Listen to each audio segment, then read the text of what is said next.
ಅನುಭವ ಅಮೃತವನ್ನು ದಯಪಾಲಿಸಬೇಕಂತ ನಮಸ್ಕಾರ. ಶರಣು ಶರಣು. ಈ ದಿನದ ಬೆಳಗಿನ ಸತ್ಸಂಗ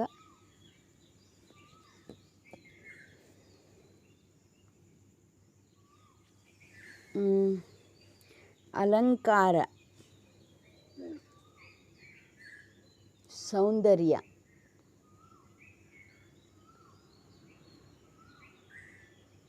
ನಮಗೆ ನಾವು ಚೆಂದ ಇರಬೇಕು, ಅದೊಂದು ಭಾವ. ನಾನು ಚೆನ್ನಾಗಿರುವೆ, ನಾನು ಚೆಂದ, ನಾನು ಆನಂದ ಸ್ವರೂಪವಾಗಿದ್ದೇನೆ, ಅದೊಂದು ಭಾವ.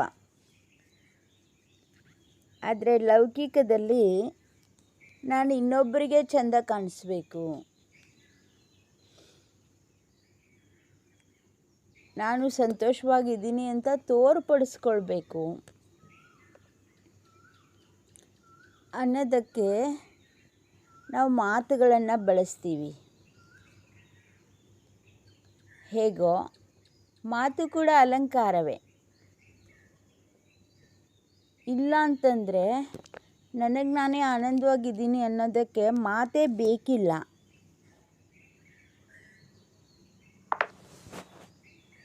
ಅದು ಮೌನ, ನಿಶ್ಶಬ್ದ.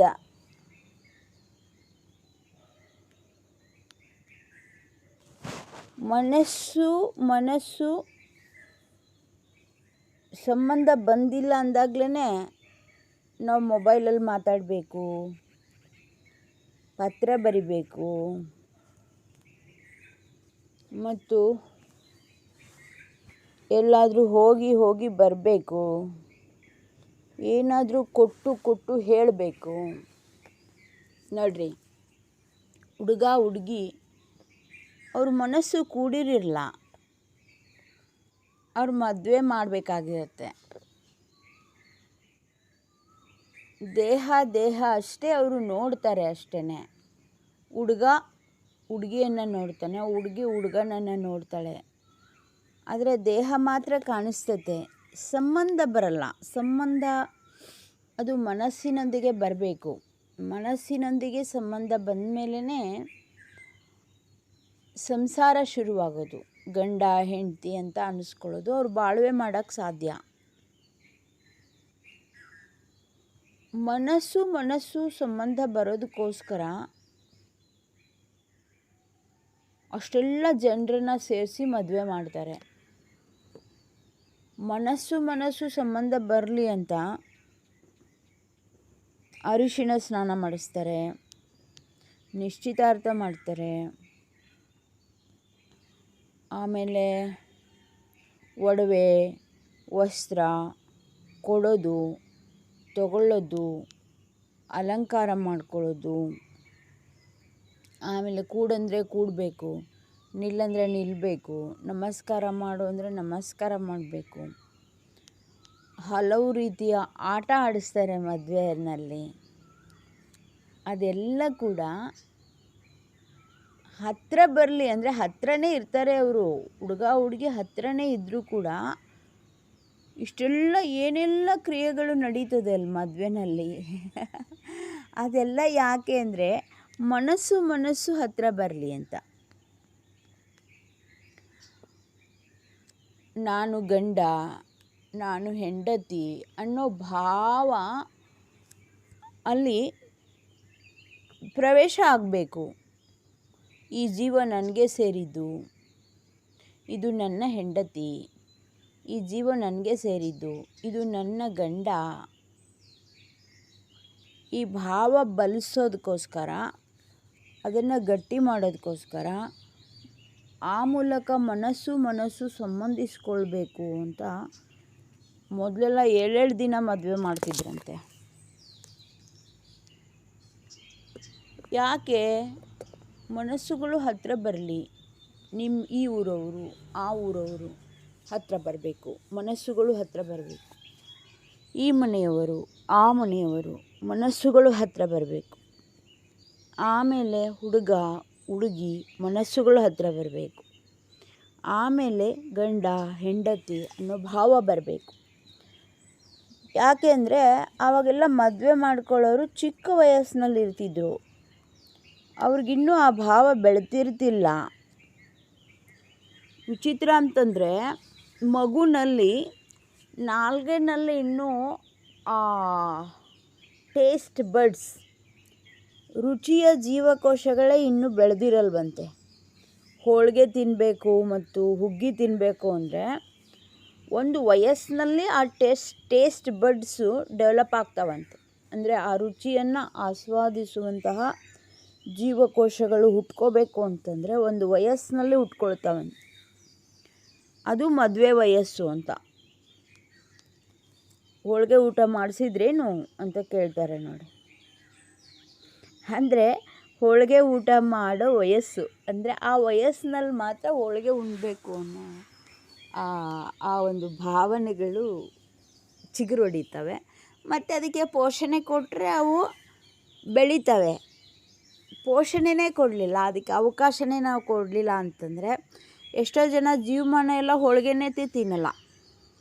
ಯಾಕಂದರೆ ಆ ವಯಸ್ಸಿನಲ್ಲಿ ಅವರಿಗೆ ಅದನ್ನು ಪ್ರಚೋದನೆ ಕೊಟ್ಟು ಬೆಳೆಸಿದರೆ ಮಾತ್ರ ಅದು ಬೆಳೆದಿರುತ್ತೆ. ಇಲ್ಲ ಅಂತಂದರೆ ಅದು ಜೀವಮಾನ ಎಲ್ಲ ಹೋಳಿಗೆನೇ ತಿನ್ನಲ್ಲ, ಅವ್ರಿಗೆ ಅದು ಆಸೆನೇ ಆಗಲ್ಲ ಅಂತ. ಹಂಗೆ ಇದು ಹೋಳಿಗೆ ಅದರ ಅರ್ಥನೇ ಸ್ತ್ರೀ ಪುರುಷ ಸಂಬಂಧವನ್ನು ಹೇಳುತ್ತೆ. ಅದು ಏನಂತಂದರೆ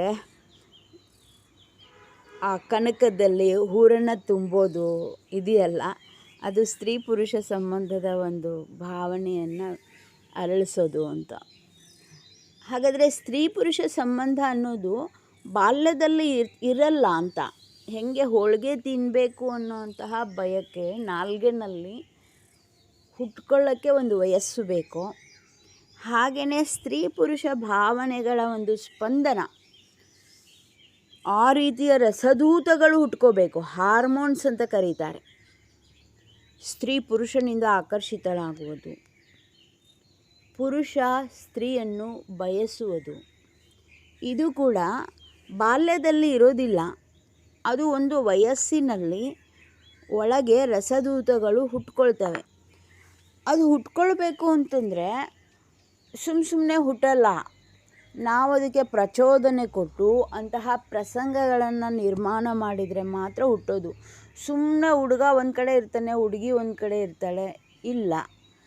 ನೋಡಬೇಕು, ಹುಡುಗ ಹುಡುಗಿ ಹತ್ತಿರ ಬರಬೇಕು, ಅವರು ಪರಸ್ಪರ ನೋಡಬೇಕು, ಒಡನಾಡಬೇಕು, ಮಾತಾಡಬೇಕು, ಕೂತ್ಕೋಬೇಕು, ನಡೆದಾಡಬೇಕು. ಇದೆಲ್ಲವೂ ಲೈಂಗಿಕ ಕ್ರಿಯೆಯೇ. ನಾವೇನು ಅಂದ್ಕೊಂಡಿದ್ದೀವಿ, ಹುಡುಗ ಹುಡುಗಿ ಅವರು ನಿಜವಾಗಿಯೂ ಏಕಾಂತದಲ್ಲಿದ್ದು ಆ ಕ್ರಿಯೆ, ಲೈಂಗಿಕ ಕ್ರಿಯೆ ನಡೆದ್ರೇ ಅದಕ್ಕೆ ಆ ಲೈಂಗಿಕತೆ ಅಂತ ಅಂದ್ಕೊಂಡಿದ್ದೀವಿ. ಇಲ್ಲ, ಬರೀ ಹುಡುಗ ಹುಡುಗಿಯನ್ನು ನೆನಪು ಮಾಡಿಕೊಂಡ್ರೂ ಕೂಡ ಆ ಕ್ರಿಯೆನೇ ಅದು. ಹುಡುಗಿ ಹುಡುಗನನ್ನು ಬಯಸಿದರೂ ಕೂಡ ಅದು ಕ್ರಿಯೆನೇ, ಅಲ್ಲಿಂದ ಶುರುವಾಗತ್ತೆ.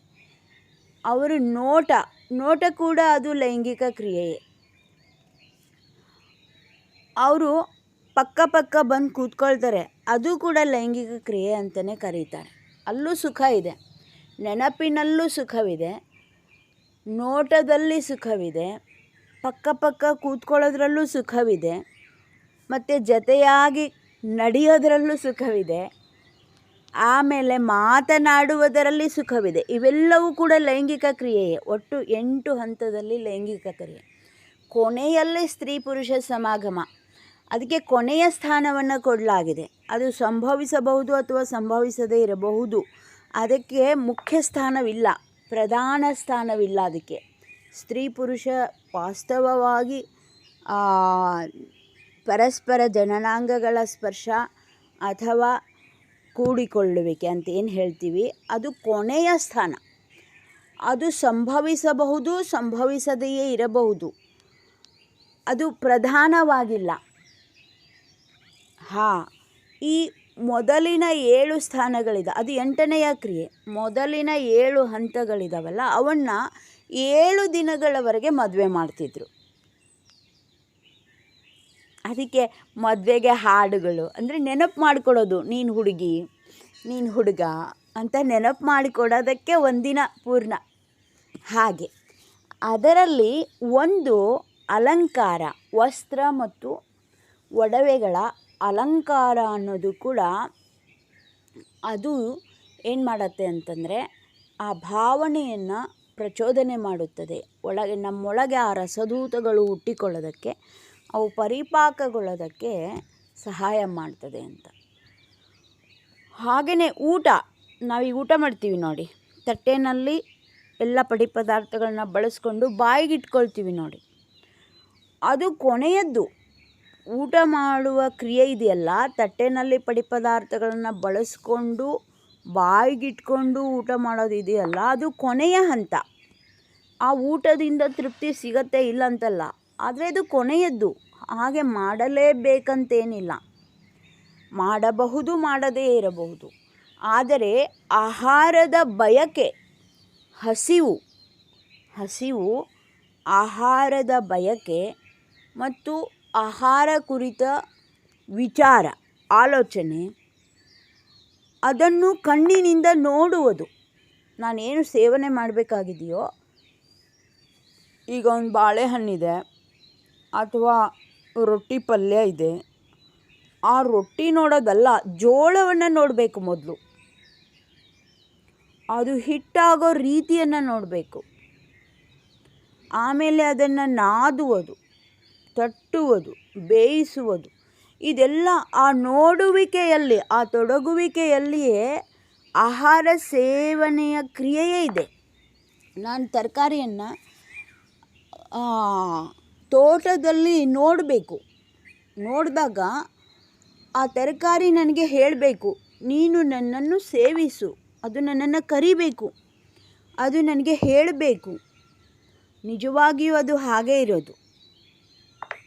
ಊಟದ ಕ್ರಿಯೆ ಶುರುವಾಗೋದು ಮನಸ್ಸಿನಲ್ಲಿ ಆ ಬಯಕೆ ಮತ್ತು ಆಲೋಚನೆ ಮತ್ತು ನೋಡುವಿಕೆ. ತರಕಾರಿಗಳನ್ನು, ಹಣ್ಣುಗಳನ್ನು ನಮ್ಮ ಮನೆಯಲ್ಲಿ ತಂದು ಬ್ಯಾಗಲ್ಲಿ ತಂದು ಇಟ್ಟೋದಲ್ಲ, ಬರೀ ಅದು ಹೊಲದಲ್ಲಿರುವಾಗಲೇ ಅದನ್ನು ನಾನು ನೋಡಬೇಕು, ಅದನ್ನು ಮುಟ್ಟಬೇಕು, ಮಾತಾಡಿಸಬೇಕು, ಅದು ನನಗೆ ಹೇಳಬೇಕು, ನೀನು ನನ್ನನ್ನು ಸೇವಿಸು, ನಾನು ನಿನಗೆ ಸಮರ್ಪಿತವಾಗುತ್ತೇನೆ ಅಂತ ಆ ತರಕಾರಿಗಳು ಮಾತಾಡ್ತವೆ. ನಾನು ಬರೀ ಅದ್ರ ಕಡೆ ನೋಡಲ್ಲ, ಅವುಗಳು ಕೂಡ ನನ್ನ ಕಡೆ ನೋಡ್ತವೆ, ಕರೀತವೆ. ಈ ಎಲ್ಲ ಸ್ಪಂದನೆಗಳಲ್ಲಿ ತೃಪ್ತಿ ಇದೆ. ಬರೀ ನಾನು ಅಡುಗೆ ಮಾಡಿ ಇಟ್ಟದ್ದನ್ನು ತಟ್ಟೆನಲ್ಲಿ ಹಾಕ್ಕೊಂಡ್ಬಿಟ್ಟು ಗಬ ತಿನ್ನೋದು, ಅದು ಅಲ್ಲವೇ ಅಲ್ಲ. ಅದಕ್ಕೆ ಕೊನೆಯ ಸ್ಥಾನವಿದೆ. ಅದು ಇರಬಹುದು, ಆದರೆ ಅದು ಕೊನೆಯ ಸ್ಥಾನ. ಆದರೆ ಪ್ರಾರಂಭದ ಹಂತಗಳಲ್ಲಿದೆಯಲ್ಲ, ಇದೆಲ್ಲವೂ ಕೂಡ ತೃಪ್ತಿಯ ಜಾಗಿನಲ್ಲಿದೆ ಅಂತ. ಮತ್ತು ಅಷ್ಟೇ ಅಲ್ಲ, ಅದನ್ನು ಹೇಗೆ ನಾನು ಅಡುಗೆ ಮಾಡಬೇಕು, ಶುದ್ಧೀಕರಣ ಮಾಡಬೇಕು. ಹೇಗೆ ಮಾಡಬೇಕು? ಪ್ರತಿಯೊಂದು ಹಣ್ಣು, ತರಕಾರಿ, ಕಾಳುಗಳು, ಅವು ಮೂಲದಲ್ಲಿ ಅನಂತತೆಯ ಜೊತೆಗೇ ಸಂಬಂಧಿಸಿಕೊಂಡಿದ್ದಾವೆ. ಪ್ರತಿಯೊಂದರ ಇರುವೆಯ ಇರುವಿಕೆ, ಆನೆಯ ಇರುವಿಕೆ, ಪ್ರತಿಯೊಂದು ಕೂಡ ತನ್ನ ಇರುವಿಕೆಯೊಂದಿಗೆ ಸಂಬಂಧಿಸಿಕೊಂಡು ಆ ಇರುವಿಕೆಯನ್ನು ಸೇರಬೇಕು ಅನ್ನೋದೇ ಅಲ್ಲಿ ತೃಪ್ತಿ. ಹಾಗೆ ತರಕಾರಿ, ಹಣ್ಣು, ಕಾಳುಗಳು, ಹಿಟ್ಟು ಅದೇನಿದೆಯಲ್ಲ, ನಾನು ಏನದನ್ನು ಶುಚಿಗೊಳಿಸ್ತಾ ಇದ್ದೀನಿ ಮತ್ತು ಅದನ್ನು ಸಿದ್ಧಪಡಿಸ್ತಾ ಇದ್ದೀನಿ, ಶುದ್ಧೀಕರಣ ಮಾಡ್ತಾ ಇದ್ದೀನಿ ಮತ್ತು ಸಿದ್ಧಪಡಿಸ್ತಾ ಇದ್ದೀನಿ ಮತ್ತು ಅದನ್ನು ಸೇವಿಸ್ತೀನಿ. ಹೌದಾ? ಈ ಎಲ್ಲ ಕ್ರಿಯೆಗಳಲ್ಲೂ ಕೂಡ ಆ ಊಟದ ಕ್ರಿಯೆ ನಡೀತಾ ಇದೆ. ಅದು ಹೇಗಿರಬೇಕು ಅಂದರೆ, ಪ್ರತಿಯೊಂದು ವಸ್ತು ತನ್ನ ಮೂಲ ಇರುವಿಕೆಯಿಂದ ಪಲ್ಲಟವಾಗದಂತೆ, ತನ್ನ ಮೂಲ ಇರುವಿಕೆಯ ಸ್ಪರ್ಶದಲ್ಲಿಯೇ ಇರುವ ಹಾಗೆ ನೋಡಿಕೊಳ್ಳುವುದು ಮತ್ತು ಇರುವಿಕೆಯನ್ನೇ ಸೇರುವಂತಹ ಅರಿವು ಅರಳಿಸಿಕೊಂಡು ಆ ಜ್ಞಾನವನ್ನೇ ಸೇವಿಸಬೇಕು. ಅರಿವು ಅರಳಿಸುವ ಜ್ಞಾನ, ಇರುವಿಕೆಯನ್ನು ಸೇರಿಸುವ ಜ್ಞಾನ, ಈ ಎರಡರ ನಡುವೆ ಅಲ್ಲಿ ನಾನು ಜ್ಞಾನವನ್ನೇ ಸೇವಿಸುತ್ತೇನೆ.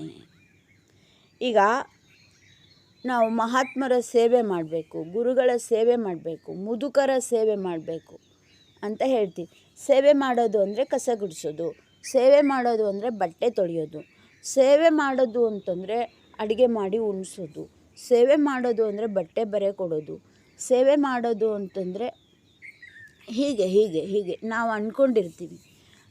ನಾನು ಇಷ್ಟು ಸೇವೆ ಮಾಡಿದೆ, ಅಷ್ಟು ಸೇವೆ ಮಾಡಿದೆ, ಅಷ್ಟು ರೊಟ್ಟಿ ಬಡಿದೆ, ಇಷ್ಟು ನಾನು ಜನರಿಗೆ ಊಟಕ್ಕೆ ಹಾಕಿದೆ. ಆಹಾ, ನೀನು ಎಷ್ಟು ಜನರಿಗೆ ಊಟಕ್ಕೆ ಹಾಕಿದೀಯಾ, ಎಷ್ಟು ರೊಟ್ಟಿ ಬಡಿದಿದೀಯಾ, ಎಷ್ಟು ಕಸ ಗುಡ್ದಿದೀಯಾ, ಎಷ್ಟು ಮುಸುರಿ ತಿಕ್ಕಿದೀಯಾ, ಎಷ್ಟು ಬಟ್ಟೆ ತೊಳೆದಿದೀಯಾ, ಇದು ಕೌಂಟ್ ಆಗಲ್ಲ. ಆದರೆ ಆ ಸಮಯದಲ್ಲಿ ನೀನು ಜ್ಞಾನವನ್ನು ಸೇವಿಸಿದೀಯಾ. ಗುರುಗಳ ಸೇವೆ ಮಾಡಿದ್ವಿ, ನಾವು ಗುರುಗಳ ಸೇವೆ ಮಾಡಿದ್ವಿ, ಎಷ್ಟು ಸೇವೆ ಮಾಡಿದರೂ ನಮಗೇನು ಒಳ್ಳೆಯದಾಗಲಿಲ್ಲ ಬಿಡ್ರಿ ಅಂತ ಎಷ್ಟೋ ಜನ ಆಡ್ಕೊತಿರ್ತಾರೆ. ಅಂದರೆ ನೀನು ಸುಮ್ಮನೆ ಮಾಡಿದೀಯಾ, ಜ್ಞಾನ ಸೇವನೆ ಮಾಡಿದೀಯೇನು. ಸೇವೆ ಅರ್ಥ ಜ್ಞಾನವನ್ನು ಸೇವಿಸು. ಹಾಗೇನೇ ಊಟ ಮಾಡೋದು ಅರ್ಥ ಜ್ಞಾನವನ್ನು ಸೇವಿಸುವುದು. ಈಶ್ವರ ಇದನ್ನೆಲ್ಲ ನಮಗೆ ಯಾಕೆ ಕೊಟ್ಟಿದ್ದಾನೆ ಅಂತಂದರೆ, ನೀನು ಗಪ್ಪ ಊಟ ಮಾಡಿಬಿಡು ಅಂತ ಕೊಟ್ಟಿಲ್ಲ. ಈಶ್ವರ ಇದು ಗಂಡು ಹೆಣ್ಣು ಎಲ್ಲ ಯಾಕೆ ಕೊಟ್ಟಿದ್ದಾನೆ ಅಂದರೆ, ಹುಡುಗನ ನೋಡಿದ ತಕ್ಷಣ, ಹುಡುಗಿನ ನೋಡಿದ ತಕ್ಷಣ ಹೋಗಿ ಸೇರ್ಕೊಂಡ್ಬಿಡೋದು, ಅದಕ್ಕೋಸ್ಕರ ಕೊಟ್ಟಿಲ್ಲ ಅವನು. ಇದೆಲ್ಲವೂ ಯಾಕಿದೆ ಅಂತಂದರೆ, ನೀನು ಅರಿವು ಮಾಡಿಕೊಂಡು ಇರುವಿಕೆಯನ್ನು ಸೇರುವಲ್ಲಿ ಏನು ಜ್ಞಾನ ಸ್ಫುರಣೆ ಆಗ್ತದೋ ಆ ಜ್ಞಾನವನ್ನು ಸೇವನೆ ಮಾಡೋದಕ್ಕೋಸ್ಕರ ಇದೆಲ್ಲ ಇದೆ. ಅದು ಊಟ ಇರ್ಬೋದು, ನಿದ್ರೆ ಇರಬಹುದು. ನಿದ್ರೆ ಅಂದರೆ ಪಟ್ಟಂತ ಹೋಗಿ ಮಲ್ಕೊಳ್ಳೋದಲ್ಲ. ಅಲ್ಲ. ಊಟ ಅಂದ ತಕ್ಷಣ ಕಂಡ ತಕ್ಷಣ ಹೋಗಿ ಬಾಯಿಗೆ ಹಾಕೋದಲ್ಲ. ಅದಲ್ಲ. ಆಮೇಲೆ ಮನೆ ಅಂದ ತಕ್ಷಣ ಏನೋ ಒಂದು ಮನೆ ಸಿಕ್ಕಿದೆ ನಮಗೆ, ಅಗ್ಗಕ್ಕೆ ಸಿಕ್ಬಿಟ್ಟತ್ತೆ ಕಡಿಮೆ ಖರ್ಚಲ್ಲಿ ಅಂತ ಹೋಗಿ ಕೊಂಡ್ಕೊಂಡು ಅಲ್ಲಿ ಹೋಗಿ ವಾಸ ಮಾಡೋದಲ್ಲ. ಅಲ್ಲ. ಆಮೇಲೆ ಯಾರೋ ಬಂಧುಗಳು ಸಿಕ್ಬಿಟ್ಟಿದ್ದಾರೆ, ಅವ್ರ ಫ್ರೆಂಡ್ಶಿಪ್ ಯಾರೋ ನಮ್ಮನ್ನು ಮಾತಾಡಿಸಿದ್ರು, ಏನೋ ಸ್ನೇಹ ಆಯಿತು ನಂಬಿಬಿಡೋದು, ಫ್ರೆಂಡ್ಶಿಪ್ ಮಾಡಿಬಿಡೋದು. ಹಾಗಿಲ್ಲ. ಅದೇ ಥರ ಹುಡುಗ ಹುಡುಗಿ ನಡುವೆ ಮದುವೆ ಕೂಡಲೇ ಆಯಿತು, ಹುಡುಗ ಇದ್ದೀನಿ, ಹುಡುಗಿ ಇದ್ದಾಳೆ, ಮುಗಿಸ್ಬಿಡೋದು, ಅವಕಾಶ ಸಿಕ್ಬಿಟ್ಟಿದೆ. ಹಾಗಿಲ್ಲ. ಈಶ್ವರ ಹಾಗೆ ಇಟ್ಟಿಲ್ಲ. ಪ್ರತಿಯೊಂದಕ್ಕೂ ಕೂಡ ಈಶ್ವರನ ಸಂವಿಧಾನವಿದೆ. ಆ ಸಂವಿಧಾನ ಏನು ಹೇಳುತ್ತೆ ಅಂತಂದರೆ, ನೀನು ಬಾಗಬೇಕು, ತನುವಿನಲ್ಲಿ ಬಾಗಬೇಕು, ಪ್ರಾಣದಲ್ಲಿ ಬಾಗಬೇಕು, ಮನಸ್ಸಿನಲ್ಲಿ ಬಾಗಬೇಕು. ಈ ತನುಮನ ಭಾವಗಳಲ್ಲಿ ನಾನು ಎನ್ನುವ ಅಹಮಿಕೆಯನ್ನು ಶೂನ್ಯಗೊಳಿಸುವ ರೀತಿಯಲ್ಲಿ ನಿನಗೆ ಸಂಸ್ಕಾರ ಸಿಕ್ಕಬೇಕು. ಆ ಸಂಸ್ಕಾರಕ್ಕೋಸ್ಕರ ಎಲ್ಲವೂ ಇರೋದು, ಮತ್ತು ರಕ್ಷಣೆಗೋಸ್ಕರವೇ ಇರೋದು. ಎಲ್ಲವೂ ರಕ್ಷಣೆಗೋಸ್ಕರ ಇರೋದು, ಎಲ್ಲವೂ ಸಂಸ್ಕಾರಕ್ಕೋಸ್ಕರವೇ ಇರೋದು. ನಾನೊಂದು ವಿಚಿತ್ರ ಆದರೂ ಕೂಡ ಸತ್ಯವಾದ ಒಂದು ವಿಚಾರ ಹೇಳಬೇಕು ಅನ್ಕೋತೀನಿ. ಹಿಂದಿನ ಕಾಲದಲ್ಲಿ ರಾಜಸಭೆಗಳಲ್ಲಿ ನರ್ತಕಿಯರು ಅಂತ ಇರ್ತಿದ್ರು. ಆ ನರ್ತಕಿಯರಿಗೆ ವಿಶೇಷ ಅಲಂಕಾರ ಮಾಡಲಾಗ್ತಿತ್ತು.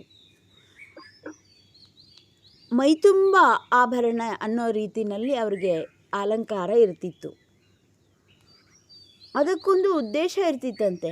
ಯಾಕಂದರೆ ಅವರು ನರ್ತನ ಮಾಡುವಾಗ ಅವರ ಅಂಗಾಂಗಗಳ ಹಾವಭಾವದಿಂದ ಸ್ವಯಂ ರಾಜನೇ ಆಕರ್ಷಿತನಾಗಬಹುದಾಗಿತ್ತು, ಅಥವಾ ರಾಜಸಭೆಯಲ್ಲಿರುವ ಯಾರೂ ಅವರಿಂದ ಆಕರ್ಷಿತರಾಗುವ ಸಾಧ್ಯತೆಗಳಿತ್ತು. ಹಾಗೆ ಆಕರ್ಷಿತರಾದರೆ ಅವರಿಗೆ ರಕ್ಷಣೆ ಆಗಬೇಕು, ಅಷ್ಟಕ್ಕೋಸ್ಕರ ಆಭರಣಗಳು ಅಂತ. ಅವರು ಯಾರಾದರೂ ಬಯಸಿ ನೀನು ನನ್ನ ಜೊತೆಗೆ ಬಾ ಅಂತ ಕರೆದ್ರೆ ಬೇಡ ಅನ್ನೋ ಹಾಗೆ ಇರಲಿಲ್ಲ. ಯಾಕಂದರೆ ಅವರ ಪೋಸ್ಟೇ ಹಾಗೆ, ನರ್ತಕಿಯರ ಪೋಸ್ಟ್ ಅಂದರೆ ಅದು ಹಾಗೇ. ಅಥವಾ ಒಬ್ಬ ಹೆಣ್ಮಗಳು ಗಂಡಸು ಕರೆದ್ರೆ ಬೇಡ ಅನ್ನೋ ಹಾಗೇ ಇಲ್ಲ, ಅದನ್ನು ಸ್ವೀಕಾರ ಮಾಡಬೇಕು, ಗೌರವಿಸಬೇಕು ಅಂತಲೇ ನಿಯಮ ಇರೋದು. ಆದರೆ ಅದರಿಂದ ತಪ್ಪಿಸ್ಕೊಳ್ಳೋದಕ್ಕೆ ಅವರಿಗೆ 64 ಕಲೆಗಳಿದ್ವು ಅಂತ. ಇಲ್ಲ ಅನ್ನಂಗಿಲ್ಲ, ಆದರೆ ರಕ್ಷಣೆ ಮಾಡ್ಕೊಂಡಿರಬೇಕು. ಅಷ್ಟಕ್ಕೋಸ್ಕರ ಎಲ್ಲವೂ ಕೂಡ ಇರೋದು ಅಂತ. 64 ಕಲೆಗಳು ಅಂತಂದರೆ ಗುರುಕುಲಕ್ಕೆ ಹೋಗಿ ಅವರೇನೋ ಕಲಿತು ಬರ್ತಾರೆ, ಹಾಗಲ್ಲ. ಅದು ತನ್ನೊಂದಿಗೆ ತಾನು ಇರುವ, ತನ್ನ ಇರುವಿಕೆಯ ಅರಿವಿನ ಆ ಆನಂದದ ಸ್ಫುರಣೆಯನ್ನು ತಾನು ಹೊಂದಿ, ಆ ತನ್ನೊಳಗಿರುವ ಆನಂದವನ್ನು ಎಲ್ಲರಿಗೂ ಹಂಚಿಕೊಳ್ಳುವಂತಹ ಒಂದು ನರ್ತನ ಅದು. ಅಂತಹ ನರ್ತಕಿಯರ ಹತ್ತಿರ ಯಾವುದಾದ್ರೂ ಪುರುಷ ಆಸೆಪಟ್ಟು ಬಂದರೆ ಅವಳನ್ನು ಮುಟ್ಟಬೇಕು ಅಂತ ಹೋದರೂ ಕೂಡ ಅವಳು ಬೇಡ ಅನ್ನೋ ಹಾಗಿಲ್ಲ, ಯಾಕೆಂದರೆ ಅವಳಿರೋ ಜಾಗನೇ ಅಂಥದ್ದು. ಆದರೆ ಉಪಾಯ ಏನು ಅಂತಂದರೆ, ಅಕಸ್ಮಾತ್ ಅವಳು ಮುಟ್ಟಬೇಕು ಅಂದರೆ ಮೈ ತುಂಬ ಆಭರಣಗಳು, ಆ ಆಭರಣ ಬಿಚ್ಚಬೇಕು ಅಂದರೆ ಅದು ಅವಳಿಗೆ ಮಾತ್ರ ಗೊತ್ತಿರ್ತಿತ್ತಂತೆ. ಆ ಕೀ ಅವಳ ಹತ್ರ ಇರ್ತಿತ್ತು. ಬೇರೆಯವರಿಗೆ ಆ ಆಭರಣವನ್ನು ಬಿಚ್ಚೋಕ್ಕೆ ಸಾಧ್ಯ ಇಲ್ಲ ಅನ್ನೋ ಸ್ಥಿತಿನಲ್ಲಿ ಅವುಗಳನ್ನು ಹೆಣೆಯಲಾಗಿರ್ತಿತ್ತು ಅಂತ. ಅವಳು ಮಾತ್ರ ಬಿಚ್ಚಿದರೆ ಆಭರಣಗಳು ಬಿಚ್ಚುತ್ತಿದ್ದವು. ಎಲ್ಲಿ ಟಚ್ ಮಾಡಿದ್ರೆ ಆ ಆಭರಣ ಬಿಚ್ಚುತ್ತದೆ ಅನ್ನೋದು ಅವಳಿಗೆ ಮಾತ್ರ ಗೊತ್ತಿರ್ತಿತ್ತು. ಈ ಪುರುಷ ಒಂದೊಂದೇ ಆಭರಣ ಬಿಚ್ಚೋದ್ರಲ್ಲಿ ಅವನಿಗೆ ಸಮಯನೇ ಆಗೋಗ್ಬಿಡ್ತಿತ್ತು. ಅವನ ಬಯಕೆಯ ಆ ಮಿತಿ ಮೀರಿ, ಸಹನೆ ಮೀರಿ ಅವಳು ಅಷ್ಟೊತ್ತಿಗೆ ಅಲ್ಲಿಂದ ಪಾರಾಗ್ಬಿಡ್ತಿದ್ಲು ಅಂತ. ಹೀಗೆ ಆಭರಣ ಇರೋದು ರಕ್ಷಣೆಗೋಸ್ಕರ ಅಂತ ಇರೋದು, ರಾಜಸಭೆಗಳಲ್ಲಿ ನರ್ತನಕ್ಕೆ ಅಂತ. ಅದೇ ಥರ ಬಟ್ಟೆ, ಅದೇ ಥರ ಯಾರಾದರೂ ಬಂದರೆ, ಆಸೆಪಟ್ಟು ಬಂದರೆ ಅವರಿಗೆ ಹಣ್ಣುಗಳು, ಆಮೇಲೆ ಭೋಜನಗಳು, ಅದರಲ್ಲಿ ಅವರ ಸಮಯವನ್ನು ವ್ಯತೀತಗೊಳಿಸುವುದು. ತನ್ನ ಹತ್ತಿರ ಬಂದು ತನ್ನನ್ನು ಸೇರೋದಕ್ಕೆ, ಯಾವುದಕ್ಕೆ ಮದುವೆ ಅನಿವಾರ್ಯವಿದೆ, ನೋಡೋದಕ್ಕೆ ಮದುವೆ ಬೇಕಿಲ್ಲ, ಕೂತ್ಕೊಳ್ಳೋದಕ್ಕೆ ಮದುವೆ ಬೇಕಿಲ್ಲ, ಮಾತನಾಡೋದಕ್ಕೆ ಮದುವೆ ಬೇಕಿಲ್ಲ, ನಡೆದಾಡೋಕ್ಕೆ ಮದುವೆ ಬೇಕಿಲ್ಲ, ಒಡನಾಡೋಕ್ಕೆ ಮದುವೆ ಬೇಕಿಲ್ಲ. ಆದರೆ ಕೊನೆಯ ಒಂದು ಅಂಗ ಇದೆಯಲ್ಲ, ಲೈಂಗಿಕ ಕ್ರಿಯೆ ಅನ್ನೋದಕ್ಕೆ ಮಾತ್ರ ಮದುವೆ ಬೇಕು ಅಂತ ಇರೋದು ಸಮಾಜ ವ್ಯವಸ್ಥೆಯಲ್ಲಿ. ಹಾಗಾದರೆ ಮದುವೆ ಇಲ್ಲದೇ ಯಾವುದನ್ನು ಮಾಡಬಾರ್ದು? ಸ್ತ್ರೀ ಪುರುಷ ನಡುವಿನ ಯಾವ ಸಂಬಂಧಕ್ಕೆ ನಾನು ಎಸ್ ಅಂತ ಹೇಳಬಾರ್ದು? ಅದಕ್ಕೋಸ್ಕರ ಅಡೆತಡೆಗಳನ್ನು ಹಾಕೋದಕ್ಕೆ ಇದೆಲ್ಲ ವ್ಯವಸ್ಥೆ. ಅದರಲ್ಲಿ ಅಲಂಕಾರ ಕೂಡ ಒಂದಾಗಿತ್ತು ಅಂತ. ಇಷ್ಟು ಸುಮ್ಮನೆ ಒಂದು ಚಿಂತನೆ ಇವತ್ತು ಬೆಳಗ್ಗೆ. ರಕ್ಷಣೆ, ಅಡೆತಡೆ. ಹಾಗಾದರೆ ಮದುವೆನೇ ಆಗಿಬಿಡ್ತು ಅಂತಂದರೆ ಆವಾಗ ಇದು ಯಾವುದೂ ಬೇಕಿಲ್ಲ, ಅಲಂಕಾರವೂ ಬೇಕಿಲ್ಲ, ವಸ್ತ್ರಗಳ ಆಡಂಬರವೂ ಬೇಕಿಲ್ಲ, ಅಥವಾ ಶಾಸ್ತ್ರಗಳು ಬೇಕಿಲ್ಲ, ಅದು ಬೇರೆ ವಿಚಾರ. ಆದರೆ ಮದುವೆ ಆಗೋವರೆಗೂ ಇದೆಲ್ಲ ಯಾಕಿತ್ತು ಅಂತಂದರೆ, ಒಂದು ಆ ರಸದೂತಗಳು ಹುಟ್ಟಬೇಕು, ಪ್ರಚೋದನೆ ಆಗಬೇಕನ್ನೋದು ಒಂದು. ಎರಡನೇದು ರಕ್ಷಣೆ ಆಗಬೇಕನ್ನೋದು. ಮೂರನೇದು ಅಡೆತಡೆಗಳನ್ನು ಮಾಡಿ ತನ್ನನ್ನು ರಕ್ಷಣೆ ಮಾಡ್ಕೋಬೇಕನ್ನೋದು ಒಂದು. ಈ ಎಲ್ಲ ಉದ್ದೇಶಗಳಿಂದ ಈ ಎಲ್ಲ ಆಡಂಬರದ, ಲೌಕಿಕದ ಒಂದು ಚಲನವಲನಗಳು ಜಾರಿಯಲ್ಲಿ ಬಂದವು ಅಂತ ಹೇಳಲಾಗುತ್ತೆ. ಅದನ್ನು ನಾವು ಸೂಕ್ಷ್ಮವಾಗಿ ಗ್ರಹಿಸಬೇಕು. ಅದು ಬೇಕು ಮತ್ತು ಬೇಡ ಕೂಡ. ಅಲೌಕಿಕವಾದ ಆಧ್ಯಾತ್ಮಿಕ ಜೀವನದ ಅಕ್ಕ ಮಹಾದೇವಿಗೆ ಇದಾವುದೂ ಬೇಕಿಲ್ಲ. ಯಾಕೆಂದರೆ ಅವಳಿಗೆ ಆ ಇಚ್ಛೆಯನ್ನು ಹುಟ್ಟಿಸ್ಕೊಳ್ಳಬೇಕಿಲ್ಲ, ಅದನ್ನು ಪಾಲನೆ ಮಾಡಬೇಕಾಗಿಲ್ಲ, ಅದನ್ನು ಬೆಳೆಸ್ಕೊಳ್ಳೋದು ಅವಳಿಗೆ ಅಗತ್ಯವಿಲ್ಲ. ಆದ್ದರಿಂದ ಅವಳು ಇದಕ್ಕೆಲ್ಲ ಹೊರತಾಗಿದ್ದಾಳೆ. ಅವಳದ್ದೇನಿದ್ರೂ ಕೂಡ ಶಿವನಿಗೆ ಪ್ರಿಯವಾಗುವಂತಹ ನೋಟ, ಅದು ಲಿಂಗದೃಷ್ಟಿ. ಶಿವನಿಗೆ ಪ್ರಿಯವಾಗುವಂತಹ ವಸ್ತ್ರಗಳು, ಶಿವನಿಗೆ ಪ್ರಿಯವಾಗುವಂತಹ ಅಷ್ಟಾವರಣ ಸಂಪನ್ನತೆ. ಮತ್ತು ಇಲ್ಲಿ ಸುಖವಿಲ್ಲವೇನು ಅಂತಂದರೆ ಅಪರಂಪಾರ ಸುಖವಿದೆ. ಇಲ್ಲಿ ಒಂದು ಕ್ಷಣದ ಸುಖ, ಅಲ್ಲಿ ಸಾಗರವೇ ಇದೆ, ಸುಖದ ಸಾಗರವೇ ಇದೆ. ತನ್ನೊಳಗಿರುವ ಸಾಗರ, ಅದು ಹೊರಗೆ ಗಂಡನಾಗಿ ಕಾಣಿಸ್ಕೊಳ್ಳೋದು, ವಸ್ತ್ರ ಒಡವೆಗಳಾಗಿ ಕಾಣಿಸ್ಕೊಳ್ಳೋದು, ಊಟ ತಿಂಡಿಗಳಾಗಿ ಕಾಣಿಸ್ಕೊಳ್ಳೋದು, ಹೊರಗಿನ ಮದುವೆ ಕ್ರಿಯಾಕಲಾಪಗಳು, ಆ ನನ್ನೊಳಗಿರುವ ಸಾಗರದ ಒಂದು ತೆರೆ ಮಾತ್ರ. ಹೊರಗಿರೋದು ಒಂದು ತೆರೆ, ನನ್ನೊಳಗಿರುವುದು ಸುಖದ ಸಾಗರ. ಅದು ಅಲೌಕಿಕವಾದ ಆಧ್ಯಾತ್ಮಿಕವಾದ ಸಂಸಾರ, ಅಲಂಕಾರ, ಆ ಸುಖದ ಶರಧಿಯ ಒಂದು ಸೂರೆಗೊಳ್ಳುವಂತಹ ಅಕ್ಕ ಮಹಾದೇವಿಯ ಜೀವನ ಗಾಥೆ. ಅಂದರೆ ಮದುವೆನಲ್ಲೂ ಕೂಡ ಅಹಂ ಶೂನ್ಯವಾದದ್ದೇ ಸುಖ. ಒಂದು ಕ್ಷಣ ಪುರುಷ ಸ್ತ್ರೀ ಸೇರುವಾಗ ಅವರ ಶರೀರದ ಗುರುತ್ವದ ಕೇಂದ್ರ ಶೂನ್ಯವನ್ನು ತಲುಪುತ್ತದೆ. ನಾನು ಸ್ತ್ರೀ, ನಾನು ಪುರುಷ ಅನ್ನುವ ಒಂದು ಅಹಂ ಅದು ಶೂನ್ಯವನ್ನು ತಲುಪದೆ ಅವ್ರು ಬೆರೆಯೋಕ್ಕೆ ಆಗಲ್ಲ. ಸ್ತ್ರೀ ಪುರುಷರ ಬೆರಿಕೆ ಸಾಧ್ಯವೇ ಇಲ್ಲ. ಆ ಅಹಂ ನಾನು ಸ್ತ್ರೀ ಅನ್ನೋದನ್ನು ಸ್ತ್ರೀ ಅನ್ನೋದರಿಂದ ಕಳೆದು ಅವಳು ಶೂನ್ಯ ಆಗಬೇಕು. ನಾನು ಪುರುಷ ಅನ್ನೋದನ್ನು ಪುರುಷ ಅನ್ನೋದರಿಂದ ಕಳೆದು ಅವನು ಶೂನ್ಯನಾಗಬೇಕು. ದೇಹಸ್ತರದಲ್ಲಿ ಶೂನ್ಯ ಸ್ಥಿತಿಯನ್ನು ತಂದುಕೊಂಡ್ರೆ ಗುರುತ್ವದ ಕೇಂದ್ರವನ್ನು ಕಳೆದುಕೊಂಡಾಗಲೇ ಶರೀರ ಬೆರೆಯೋದು. ಮನಸ್ಸಿನಲ್ಲಿ ಅದು ನಾನು ಅನ್ನೋದನ್ನು ಕಳ್ಕೊಂಡಾಗಲೇ ಮನಸ್ಸು ಬೆರೆಯೋದು. ಭಾವದಲ್ಲಿ ನಾನು ಅನ್ನೋದನ್ನು ಕಳ್ಕೊಂಡಾಗಲೇ ಆ ಭಾವದಲ್ಲಿ ಐಕ್ಯತೆ ಕಾಣೋದು. ಇಲ್ಲ ಅಂತಂದರೆ ಎಷ್ಟು ಗಂಡ ಹೆಂಡತಿ ಅವರು 100 ವರ್ಷ ಬದುಕಿದರೂ ಕೂಡ ಭಾವದಲ್ಲಿ ಐಕ್ಯತೆ ಇಲ್ಲದೆಯೇ ಹೋಗಬಹುದು.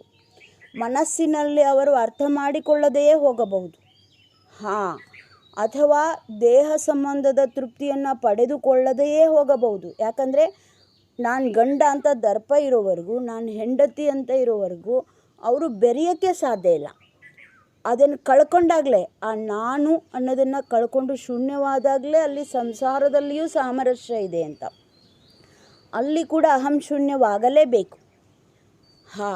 ಇಲ್ಲಿ ತನುವಿನಲ್ಲಿ, ಮನದಲ್ಲಿ, ಭಾವದಲ್ಲಿ ನಾನು ಅನ್ನೋದನ್ನು ಶೂನ್ಯಗೊಳಿಸೋದಕ್ಕೋಸ್ಕರವೇ ಇಷ್ಟಲಿಂಗ, ಪ್ರಾಣಲಿಂಗ, ಭಾವಲಿಂಗಗಳ ಧಾರಣೆ, ಪೂಜನೆ, ಅನುಸಂಧಾನಗಳನ್ನು ಹೇಳಿರೋದು.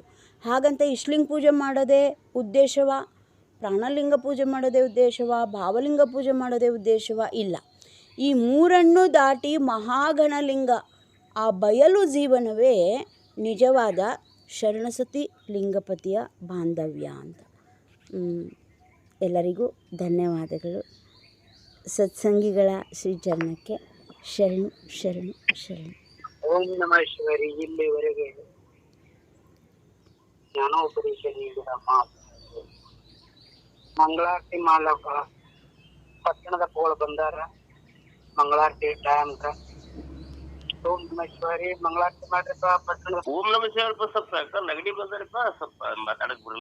ಮಂಗಲಂ ಶಿವ ವಿಶ್ವೈಕ್ಯ ಪಾಲಾಯ ಮಂಗಲಂ ವಿಶ್ವೇಶ ಜಾತಾಯ ವಿಶ್ವಾದಿಬೀಜಾಯ ಶ್ರೀ ವಿಶ್ವವಂದ್ಯಾಯ ಮಂಗಲಂ ಶಿವ ವಿಶ್ವೈಕ್ಯ ಪಾಲಾಯ ಮಂಗಲಂ ಚರವೃಂದ್ಯವಂದಾಯ ಮಂಗಲಂ ವರಚರ ನೀತಿಬೋಧಾಯ ಮಂಗಲಂ ಗುರುರೂಪಧಾರಾಯ ಗುರುರಾದಿರಾಜಾಯ ಪರಿಪೂತದೇಹಾಯ ಮಂಗಲಂ ಶಿವ ವಿಶ್ವೈಕ್ಯ ಪಾಲಾಯ ಮಂಗಲಂ ಭವಮೂಲಭಂಗಾಯ ಮಂಗಲಂ ಶಿವ ಶಿವಲಿಂಗ ಸಂಗಾಯ ಮಂಗಲಂ ಭವಮೂಲಂ ಭಂಗಾಯ ಮಂಗಲಂ ಶಿವ ಶಿವಲಿಂಗ ಸಂಗಾಯ ಮಂಗಲಂ ಭವಮಂಗಲಾಂಗಾಯ ಶಿವಪಿಂಗಚೂಡಾಯ ಭವಮಂಗಲಾಂಗಾಯ ಶಿವಪಿಂಗಚೂಡಾಯ ಕವಿತುಂಗವೇದ್ಯಾಯ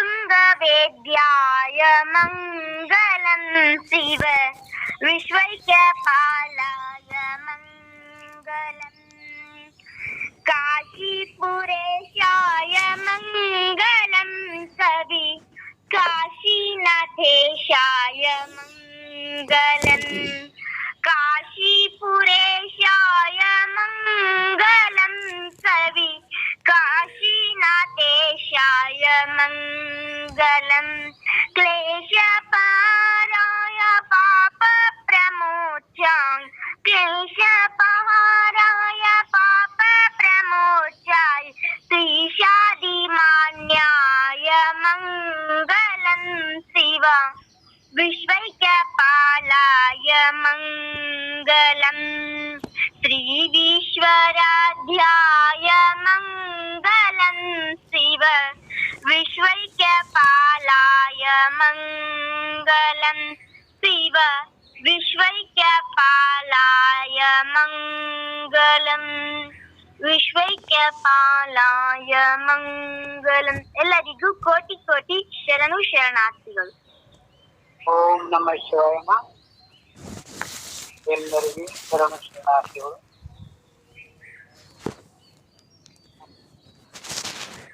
ಓಂ ನಮಃ ಶಿವಾಯ. ಸತ್ಸಂಗದಲ್ಲಿ ಭಾಗಿಯಾಗಿರುವ ಸರ್ವರಿಗೂ ಶರಣಾರ್ಥಿ.